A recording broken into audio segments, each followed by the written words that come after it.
আসসালামু আলাইকুম, welcome to SM soft coder. এই টিউটোরিয়ালে যে বিষয়টি নিয়ে আলোচনা করব তা হলো পিএইচপি ফাংশনস।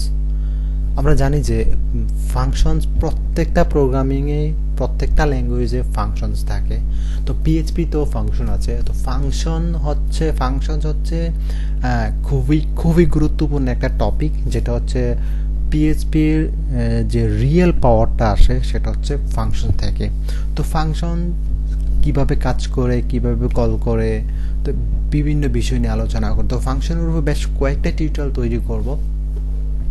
তো এই টিউটোরিয়ালে যে বিষয় হচ্ছে ফাংশন আসলে কি সেটা আমরা জানি।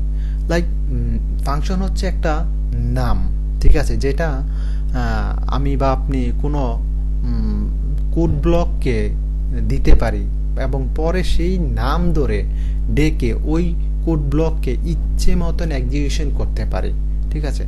তো এটা পিএইচপির মূল শক্তি বলতে পারেন, ঠিক আছে। ফাংশনটা হচ্ছে পিএইচপির একটা মূল শক্তি হচ্ছে ফাংশন থেকে আসে পিএইচপি। তো আমরা জানি যে পিএইচপির বিল্ট ইন ফাংশন আছে প্রায় 1000-এর উপরে।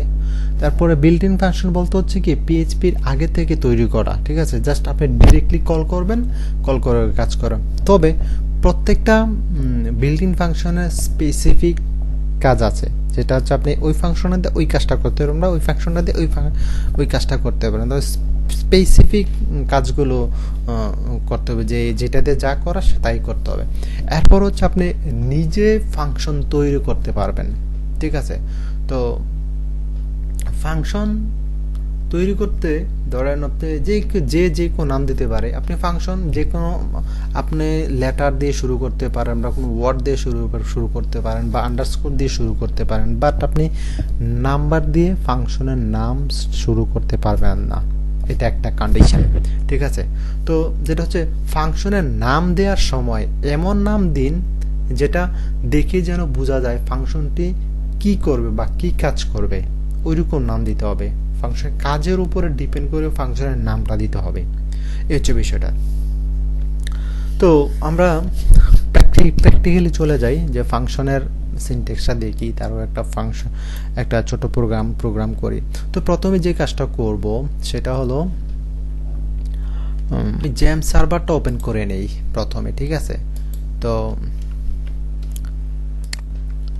অ্যাপাচি এবং মাইস্কুয়েল এটা স্টার্টে ক্লিক করে দিলাম, ওকে। এরপর দিস পিসিতে গেলাম, সি ড্রাইভে জ্যাম htdocs, তারপর একটা ফোল্ডার ক্রিয়েট করলাম টেস্ট নামে। এখানে একটা ফোল্ডার ক্রিয়েট করি, ঠিক আছে। ফাংশনস নামে একটা ফোল্ডার ক্রিয়েট করলাম। এর ভিতরে ফাংশনস আর যত টিউটোরিয়াল করব এই ফোল্ডারের মধ্যে থাকবে।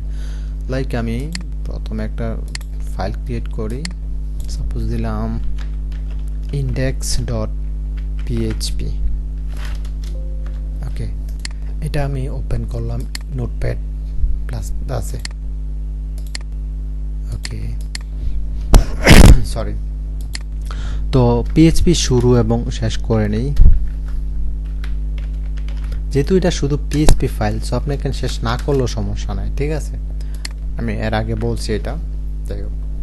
তাহলে পিএইচপির সিনট্যাক্সটা কি? তো প্রথমে লিখতে হবে ফাংশন কিওয়ার্ডটা লিখতে হবে, function ফাংশন। এরপর একটা ফাংশনের নাম দেবেন, লাইক আমি দিলাম ফাংশন নেম, তারপরে ফার্স্ট ব্র্যাকেট শুরু এবং শেষ, তারপর সেকেন্ড ব্র্যাকেট শুরু এবং শেষ। এই হচ্ছে ফাংশনের সিনট্যাক্স। এখন বিষয়টা হচ্ছে এই যে ফাংশনের নামটা কি এটাই দিবেন শুধু? না, আপনি যা ইচ্ছা তাই দিতে পারেন। লাইক আপনি দিতে পারেন নাম্বার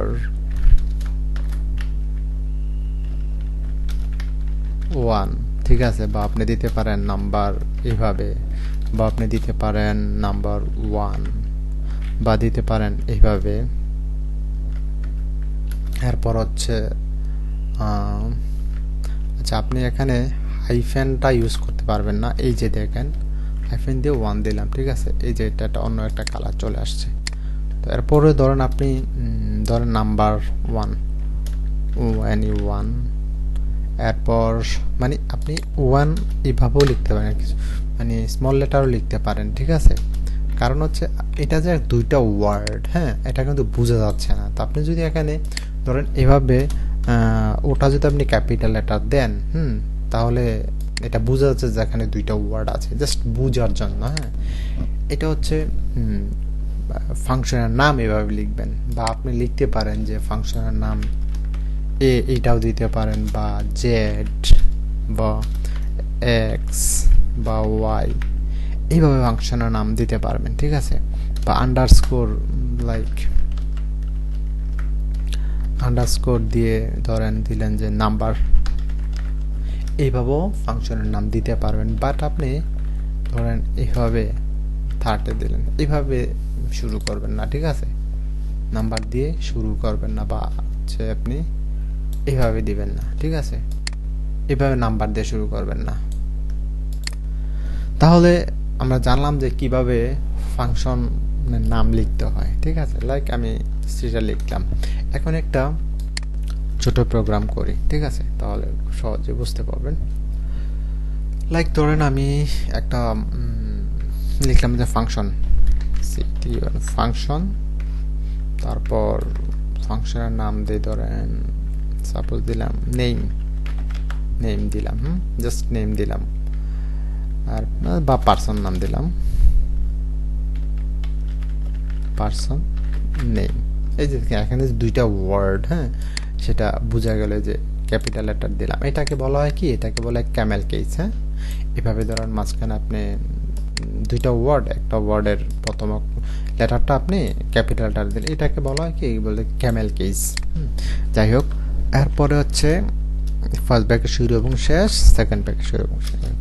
আমি ফাংশনের নামটা দিলাম। এই ফাংশনের নামটা আপনি কল করে যে কোনো জায়গায় ইউজ করতে পারবেন, ঠিক আছে, এই ব্লক কোডটাকে। এরপরে এখানে দিলাম সাপোজ একো, এরপর ধরেন দিলাম একটা ডাবল কোটেশন দিলাম, দিয়ে দিলাম যে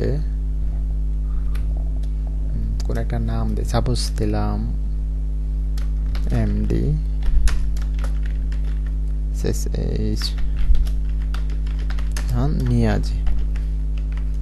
মিয়াজি, হ্যাঁ, ধরুন এই নামটা দিলাম। ওকে, এখন যে বিষয়টা হচ্ছে আমি এটাকে প্রিন্ট করব কিভাবে, ঠিক না? তো প্রিন্ট করতে হলে যে কাজটা করতে হবে, লাইক এই ফাংশনের নামটাকে কল করতে হবে। কন্ট্রোল সি দিয়ে কপি করলাম, ফাংশনের বাইরে কন্ট্রোল ভি, কন্ট্রোল এস দিয়ে সেভ করে নিলাম। এবার রিলোড দিয়ে দেখি, সরি, এবার ব্রাউজারে যাই, লোকাল হোস্ট, তারপর হচ্ছে /টেস্ট, তারপর আর একটা ফোল্ডার দিয়ে তৈরি করছি ফাংশনস নামে, ফাংশনস, তারপর ইন্ডেক্স। ওকে, এই যে শাহজাহান মিয়াজি, ঠিক আছে, এই যে ফাংশনের নামটা আমি কল করলাম, এই যে ফাংশনের নামটা, এটা যদি আমি না দিই, দেখেন কন্ট্রোল এস দিয়ে সেভ করে নিলাম, এখন রিলোড দেই, এই যে দেখেন এখন কি নামটা আসছে। আমরা তো এর আগে যে একো করলেই কি করতো, প্রিন্ট হয়ে যায়। তো এখন আমার এই ফাংশনের নামটা কল করতে হবে, ঠিক আছে, এখানে। এবার দেখেন যে নামটা চলে আসছে। এরপর ধরেন আমি এখানে আরো লেখাটা করতে চাই, সাপোজ দিলাম একো ডাবল কোটেশন, তারপর সাপোজ দিলাম মাই নেম ইজ, এটা দিলাম, ঠিক আছে। তারপর এটা আমি সেমিকোলন দিলাম, কন্ট্রোল এস দিয়ে সেভ করলাম। এখন দেখি, okay, my name is MD Shahjahan Miaji. তাহলে আমরা এইভাবেও করতে পারি, ঠিক আছে। তো এখন ফাংশনটা হচ্ছে যেমন হচ্ছে আমি ফাংশনটি পরে কল করা হয়েছে, ঠিক আছে। এই যে ফাংশন নামটা কি আমার পরে কল করা হয়েছে, হ্যাঁ। এর আগেও ফাংশনটি তৈরি বা ডিফাইন করতে পারেন, ডিফাইন করেছি, তবে ইচ্ছে করলে আপনি ফাংশনটি আগে কল করতে পারেন, এর পরে ফাংশনটি লিখতে পারেন, সমস্যা নেই। লাইক আমি আবার করি এটা, লাইক এটাকে ধরেন আমি একটু কমেন্ট করে রাখি, ঠিক আছে, এটাকে কমেন্ট করে রাখলাম। লাইক ধরুন আমি একো, তারপর হচ্ছে ডাবল কোটেশন, তারপর ধরেন লিখলাম মাই নেম ইজ, এটা লিখলাম। এরপরে আমি ফাংশনের নামটা লিখি, এই যে ওই যে যেটা হচ্ছে আমি সাপোজ ধরেন ফাংশনের নাম, প্রথমে আমি ফাংশনটা ইয়া করি, সে ফাংশন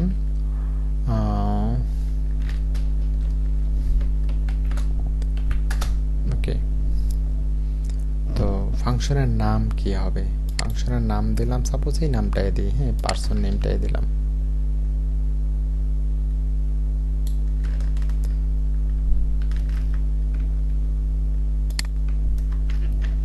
ফাংশনের নামটাই দিলাম, এটাই দিলাম। এরপরে ধরেন এখানে একো করলাম, একো এখান থেকে এইটা কপি করে দিলাম, কন্ট্রোল ভি, ঠিক আছে। এখন কন্ট্রোল এল দিয়ে সেভ করি, এখন রিলোড দিয়ে দেখেন যে কি আসছে, মাই নেম ইজ বা শাহজাহান মিয়াজি, এটা আসা নাই, ঠিক আছে। এটা তো কেন আসা নাই সেটা দেখি। ও আচ্ছা, যেটা হচ্ছে এই যে ফাংশন নামটা তো কল করতে হবে, ঠিক না? আমরা তো এটা যেটা বলছি যে আগে আমরা সবার শেষে ফাংশন নামটা কল করছি, ঠিক আছে।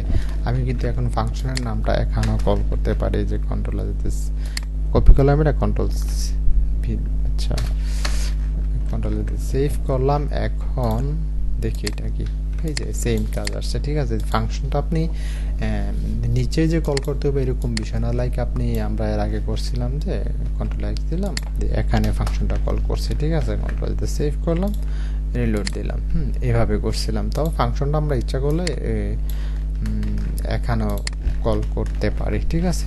কন্ট্রোল দিয়ে সেভ করলাম, ওকে, রিলোড দিলাম, সেম। তাহলে আমরা জানলাম যে ফাংশন কি, কিভাবে কাজ করে, যে সেটা। এরপরে আমরা কিছু বিল্ট ইন ফাংশন, তারপর আরও কিছু ছোট ছোট প্রজেক্ট করব। তো আজকের মতো এখানে শেষ, আল্লাহ হাফেজ।